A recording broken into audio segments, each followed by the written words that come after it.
Assalamualaikum warahmatullahi wabarakatuh.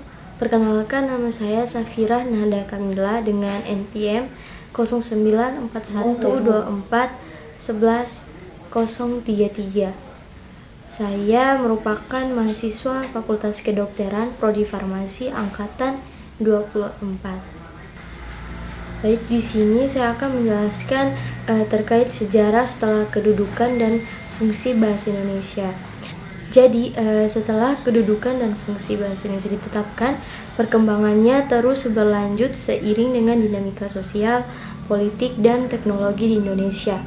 Sejarah bahasa Indonesia pasca penetapan sebagai bahasa nasional dan negara mencerminkan bagaimana bahasa ini mengalami penguatan dalam berbagai bidang kehidupan.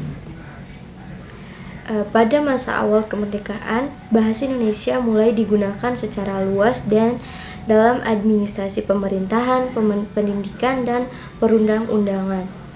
Hal ini semakin diperkuat dengan berbagai kebijakan pemerintah yang mewajibkan penggunaan bahasa Indonesia dalam dokumen resmi, pengajaran di sekolah, dan publikasi ilmiah. Pada dekade berikutnya, bahasa Indonesia mengalami perkembangan dalam bidang ilmu pengetahuan dan teknologi dengan banyaknya istilah baru yang diserap dari bahasa asing dan diadaptasi agar sesuai dengan struktur bahasa Indonesia. Memasuki era globalisasi dan digitalisasi, bahasa Indonesia menghadapi tantangan baru, termasuk pengaruh bahasa asing dan pergeseran pola komunikasi akibat teknologi. Namun, pemerintah dan berbagai lembaga kebahasaan terus berupaya mempertahankan eksistensi bahasa Indonesia dengan mengembangkan standar penggunaan bahasa yang baik dan benar. Salah satu langkah penting dalam pembentukan Badan Pengembangan dan Pembinaan Bahasa yang bertugas mengawasi perkembangan bahasa Indonesia termasuk dalam ranah akademik, media, dan hukum. Di tingkat internasional, bahasa Indonesia mendapat pengakuan sebagai salah satu bahasa utama di Asia Tenggara.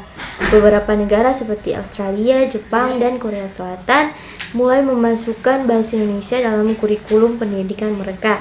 Selain itu, dengan meningkatnya jumlah penutur bahasa Indonesia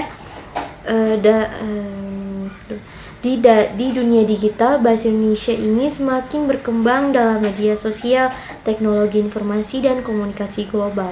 Dan dengan perkembangan tersebut, bahasa Indonesia terus beradaptasi dan mengalami modernisasi tanpa kehilangan jati dirinya sebagai simbol persatuan dan identitas nasional. Sejarah setelah kedudukan dan fungsi bahasa Indonesia ditetapkan menunjukkan bagaimana bahasa ini menjadi bagian tak terpisahkan dan perkembangan bangsa Indonesia dalam berbagai aspek kehidupan.